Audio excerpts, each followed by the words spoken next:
করতে করতে এমন জায়গায় চলে গেছে তারা আজকে আমি খুব দুঃখের সময় একটা কথা বলছে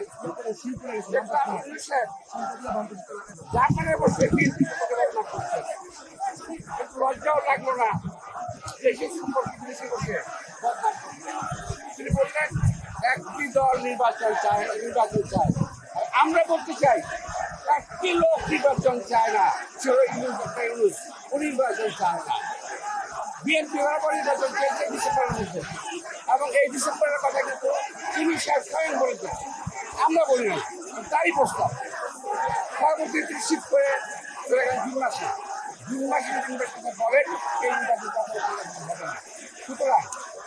নির্বাচন করতে হয় করতে হবে আপনি নির্বাচন করতে না হয় করতে না চান সে সাথে যাওয়া দায়িত্ব আমাদের দায়িত্ব নয় আমরা